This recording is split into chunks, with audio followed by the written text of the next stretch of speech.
come you remember that and don't remember why you left after the second sparring? I don't know what was going on at the time. I don't know. Come on, man. I don't want to tell you nothing. I'm not gonna put it out while you left, but you remember. Why you think I left? It came out your mouth. It is. I want to. It came out your mouth, Shakur. You gonna deny that shit. Now, y'all ain't I'm not trolling that shit. I'm not trolling. On what? You better not put that on nothing. I'll put that on my daughter. You capping right now, nigga. Don't involve the kids, but you know that shit happened, Shakur. Nigga, that ain't never happened. That's cap. Well, it don't matter. 2025. Let's make that shit happen. Man, I ain't gonna lie. I'm gonna keep it 100 with you. I don't really like talking about him. Yeah. Cause like the way that he moved is goofy to me. Like it's some weird shit. So like. In a recent live stream, trainer Kenny Ellis directly challenged Shakur Stevenson, claiming he wasn't truthful about the events that took place during that well-known sparring session with Gervonta Davis. Remember saying, yo, I gotta leave my tooth in the back. I gotta go get this fixed. This nigga's lying. Oh my goodness. This nigga is lying. You gotta stop that shit. Hey, you had to leave. Hey. You had to leave, Shakur. On my daughter, that nigga ain't my tooth. You said I gotta go get my shit fixed. Nigga, do you remember the sparring session? Yeah, that was the last one. Do you remember how the sparring sessions went? We was gonna spar some more, but you couldn't because you had to leave to go get. Do you remember how the sparring sessions went? If you pull your dinner racket, they said a loose mold. This nigga lying. The coach is again pushing for the matchup to happen. Timothy Bradley Jr. shares that stance, backing Ellis and emphasizing that Gervonta Davis should step in and take on an opponent like Shakur Stevenson. I want Gervonta Davis to step in the ring and face somebody, dog, already, bro. For real. He'll be back. Like, I know he coming back, dog. But I'm just saying, like, fight Shakur, bro. Fight Shakur. That's all I'm saying, bro. Fight any of these top guys out there, man. And that's because you can say, oh, Shakur ain't fight nobody. Well, shit, if Shakur ain't fight nobody and Tank ain't fight nobody, why don't they fight each other?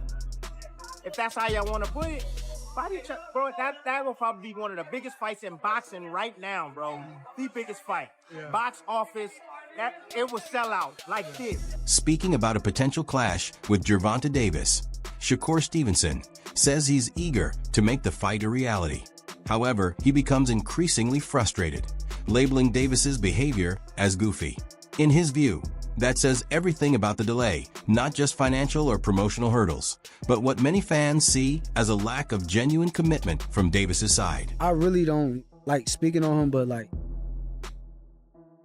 if same thing that fighting perspective. Same thing that I said with T.O. If anybody got issues with me or feel some type of way about me, you could come see me on fight night and resolve every issue that you got. Yeah. I stand by that with anybody. But keeping it boxing.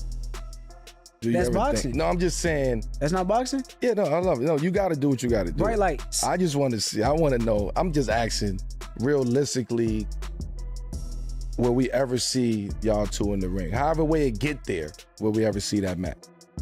I would love. Adding more context, Shakur Stevenson explains that early on, the relationship between him, Gervonta Davis, and other rising fighters was friendly at times. Still, he acknowledges that in a competitive sport, that kind of dynamic isn't built to last forever. I always knew I'm the one. Mm-hmm. Like I always knew. And I feel like deep down, like they probably won't say it, but they know. It was cool at certain times, but deep down, everybody know as a competitor, it's only so cool it can get. Cause we gonna have to face each other. So, copy. Truthfully, it was cool at times, but yeah, at the beginning. No, in sports and rap, there's always talks of big three. Obviously, boxing, Melo came in with a big three in his draft class. His rap big threes, all that type of stuff. A lot of that stuff is shaped by narrative. Mm-hmm. A lot of the narratives that came into your career, came into this last fight. Do you think some of that stuff that was said about you was fair, or how do you hell no. How do you think it affected you? You know hell what I mean? No. I mean, I think everything happened for a reason. Yeah. So like it happened the way that it was supposed to happen. If I had to do it all over again, I would do the same thing again. But was it fair? Nah, I'm a fighter at the end of the day, and I got painted images like a Like, and I'm not built like that, so like I don't know how. Like, Who painted that image? When I got in the ring and I fought with one hand, is when everything started. That's when social media kind of took it as like offering a veteran's take. Roy Jones Jr. considers Gervonta Davis the most dangerous opponent for Shakur Stevenson. While he doesn't promise a win, he's confident that no one else has a better shot at figuring Stevenson out. Tank will beat Shakur. I said Tank will beat him. I said Tank got the best chance. So I didn't say nobody gonna beat him, but Tank will be the one, in my opinion, that have the best chance. At the same time, Roy Jones Jr. described Shakur Stevenson as a highly disciplined, risk-averse fighter who follows a precise, controlled strategy. In his view, Stevenson focuses on doing what's necessary to win while protecting his unbeaten record, a style that makes him especially tough to outscore on the judges' cards. In Shakur's case, he fights a smart fight. He don't take stupid chances. He don't want to take stupid risk. He's a professional. He goes out and he does what's necessary to get the job done. And he cool with that. He ain't trying to give you nothing over the top. He cool with just going out, doing what he do, getting the job done, staying unbeat. That's what he want to do. He has the right to do that. That same style, however, creates a small opening that an explosive puncher like Gervonta Davis could try to take advantage of. Meanwhile, former world champion Shawn Porter analyzes a potential showdown between Davis and Shakur Stevenson, offering a detailed tactical perspective. Porter believes the matchup would revolve around strategy and precision, rather than turning into a straightforward slugfest, challenging the idea that Davis would simply walk in and score a knockout. I said everybody thinks that Tank is gonna go in there and just knock out Shakur. It's gonna That's not gonna happen. But it didn't take. It shouldn't have taken this fight. I knew he couldn't. For people to realize. Yeah. Right. I knew that too. But yeah, Shakur is a defensive specialist. And I've been saying this for a long time. If you pay attention to how Tank would react whenever Shakur's name came up, I was like, yo, it's something that Tank knows that most people don't know or understand. There's something that he sees in Shakur. It could be the fact that Shakur was a 2016 silver medalist. You know, he's got a lot to do with it. He's that, the silver child of the country, and there's no telling. But this is what I've always known. Finishing his breakdown, Shawn Porter believes Gervonta Davis would need to show a more flexible in-fight approach against Shakur Stevenson. He suggests Davis can't rely solely on looking for one big shot, but must make real-time adjustments as the rounds unfold. Porter emphasizes that true ring intelligence is shown through adaptation, meaning Tank would have to elevate his tactical awareness mid-fight. In his view, the matchup isn't just about punching power. It's about whether Davis can process and adjust at the same elite level that Stevenson consistently operates on. Right, with Shakur, you're going to see this boxing style that you don't usually get from Tank. You're going to see IQ. We saw IQ, but to me, it was low IQ because the reason why it was low IQ is because everybody followed the script. And what I mean by that is you see somebody's IQ take place when a fighter makes an adjustment, and now you have to adjust to what that fighter is doing, and that's kind of where you see who's smart. You know what I mean? Who get a hold of it. I think my fight with Terrence shows a very high level of IQ from both of us. You know what I mean? For sure. And that's what Tank is gonna do with Shakur. He's gonna come into the ring and be a different version of himself. Kenny Ellis has once again directly urged Shakur Stevenson to take the lead in making a fight with Gervonta Davis happen. He warns that continued delays or promotional maneuvering could end up killing the matchup entirely. Ellis specifically points out that if Stevenson ends up signing with a major promotional outfit like Matchroom, the chances of the fight being made could disappear, as competing promoters may block the deal and prevent it from ever materializing. Will still happen though? What fight? That fight with Shakur and Tank? Not if he signed with Matchroom, but they're not going to do that. They're not going to use that. No, they wouldn't do that. Do you think that PBC and Matchroom could work together for it? You think they possibly make that happen? Anything is possible, The negotiations sound good between the two. I don't even want to go back and forth with that. If they grown, man, Shakur could have fought. He got protected custody. He ain't had to do that. Kenny Ellis has taken an even firmer stance, setting a strict deadline that if the bout between Shakur Stevenson and Gervonta Davis isn't made by 2025, it should be considered off the table entirely. He argues that Stevenson already has a strong legacy as a multi-division champion with established credibility, so there's no need to stretch out hype or delay the matchup any further. In his view, the right moment for this high-level test is now, not years down the line. Ellis warns that continued hesitation or promotional complications could do more than stall negotiations. It could erase the fight completely, turning a potential career-defining clash into something fans eventually stop caring about. I know you had things to say if it doesn't happen this year, 2025, it shouldn't happen. But I think Shakur beat both of them. Cepeda and Academy. It beat both of them easy. I wouldn't. This is my opinion. I'm not saying the fight ain't gonna happen after 2025, but I wouldn't do it because he's a 3-time champion. He don't need no more experience. He don't need no more build up. His name is big enough. Everybody know it, and everybody want it now. Anything else is just bullshit. You know. So why, if you can't do it now, between now and 2025, why do it in 20? Shakur Stevenson is being framed by Coach Bullet as someone whose full potential could only be unlocked in a fight of the highest difficulty. In his view, only a very specific kind of opponent would push Stevenson beyond his usual controlled performances.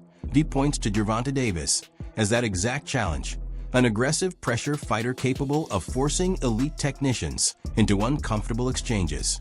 Bullet believes Davis's style would directly test Stevenson's defensive mastery against sustained offense, creating a matchup where both skill sets are pushed to their limits. For him, this isn't just a stylistic clash, but a true proving ground, one that could finally serve as a definitive evaluation for both fighters at the highest level. I'd like to see, I'll be front row for that one too. I feel like Shakur Stevenson is a master chess player. I feel like all his fights previously has been kind of easy for him, so it made it look like it was boring to other people, but somebody got to bring the best out of him, and I think Tank Davis will bring the best out of anybody. So at the end of the day, that is the fight to see. Have you seen any of those guys up close, training-wise, and seen both? Absolutely. I've seen both. Both guys are dogs. They're animals. But like I said, Shakur got a great jab. He's a great defender. Tank is a great offender, and Tank got good defense. He's a boxer. So that's a great boxing match. That's a big purse for both of them guys, and great for the fans and even the people in boxing behind the scenes. Calvin Ford recently added more perspective on what sets Gervonta Davis apart from the rest of the sport. He explained that it's not only Davis's explosive power or accuracy, but the rare combination of both at a weight class where such force is unusual. Ford also highlighted Davis's impact outside the ring, saying he represents resilience, showing how someone can come from hardship, overcome adversity, and turn struggle into strength. Special. He's special at that weight, that size, and he have a real calling. It's for the youth of the USA, to let them know whatever you go through in life, you're going to go through. It's just how you finish it up. And that was one of the things that I instilled in them is, everybody going to have rocky roads starting off. It's how you finish. And he take that to heart. It's how he put on a performance and how he's going to perfect. Lamont Roach Sr. has expressed little concern for the ongoing drama surrounding Gervonta Davis, instead focusing on one priority, getting him back in the ring. That he believes Davis's extended inactivity is becoming a problem for the sport, arguing that boxing benefits whenever a fighter of his level competes. In Roach's view, no online discussion or media attention can match the impact of real fights, and the longer Davis stays out of action, the more momentum the sport loses. But if he do come back, it's a big, but him in boxing, him coming back to boxing is good, it's good for boxing. If he coming back to fight. So if he do choose them, that's on him. It's his right to do so, at the end of the day. And then you gotta think also a layoff, But that ain't no easy, man. Pitbull still ain't no easy. It's stylistic, on paper, but he's still tough. That goes to show you what type of caliber guy he is as well then. Nah, they're not gonna look at that. They want to see Tank is past that. They want to see Tank fight certain people, man. That's just... Lamont Roach Sr. has also been observing the lightweight division and the ongoing debate over potential opponents for Gervonta Davis. AS fans push for more competitive and high-risk matchups. he has questioned the value of revisiting a rematch with Isaac Cruz instead of moving toward newer and more dangerous challengers.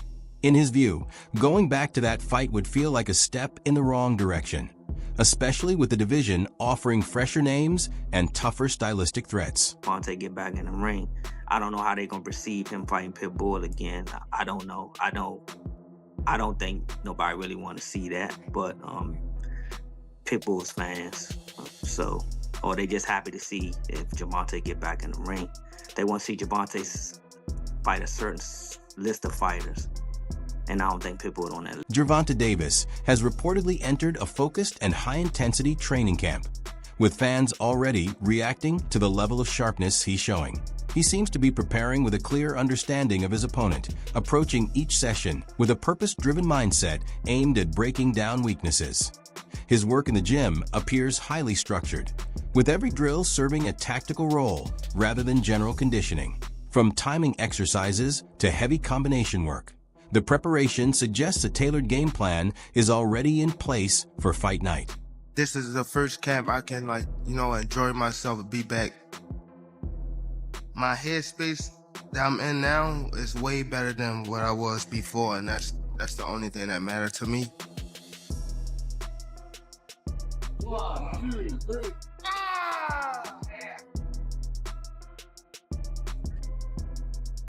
I'm looking at it now, it's just like, I don't know, probably this was a good thing.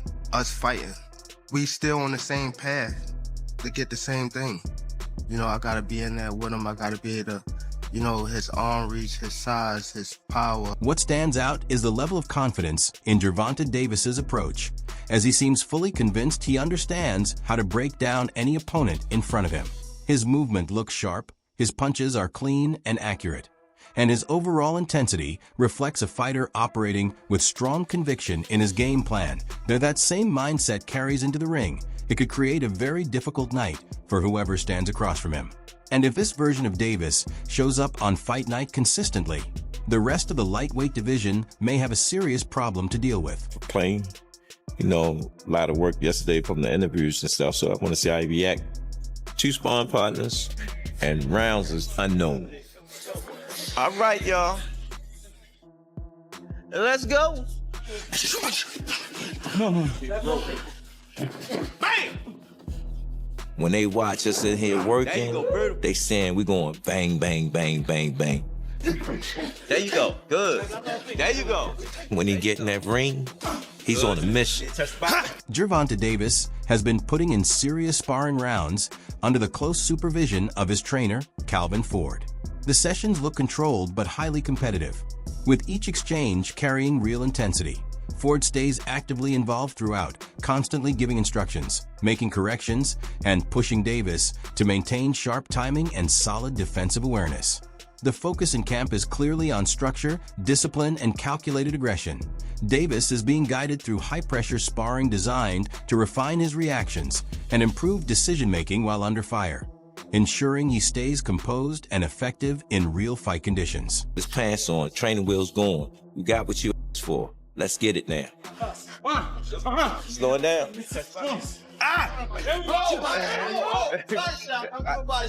Good word.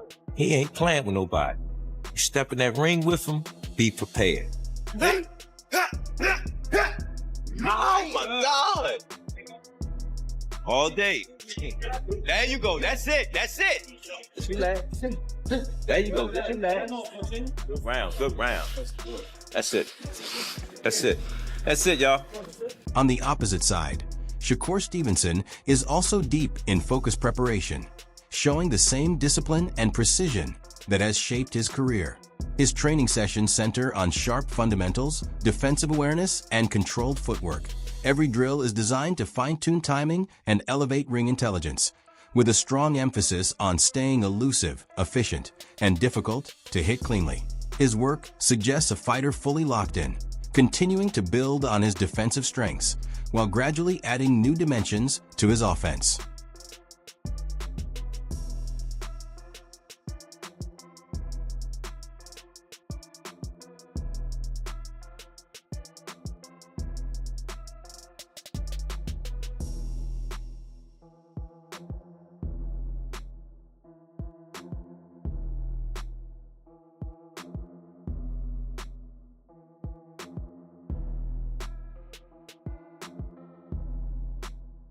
Shakur Stevenson is working under close supervision from his team, with every stage of training carefully managed to keep his preparation sharp and structured. The focus of his camp remains on tightening the fundamentals, particularly accuracy, defense, and overall ring control. Instead of forcing progress, his development is being built through steady technical drills, controlled sparring, and consistent high-level repetition. The aim is to maintain peak sharpness by improving timing, movement, and in-ring decision-making, ensuring he stays efficient, composed, and extremely difficult to defeat heading into any major matchup.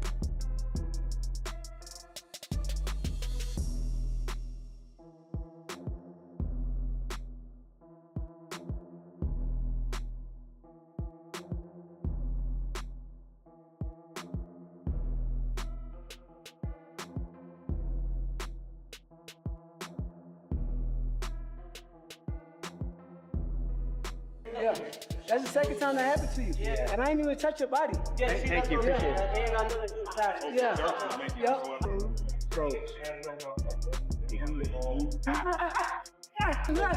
When this fight finally happens, who wins the war in the ring? Let your prediction in the comments.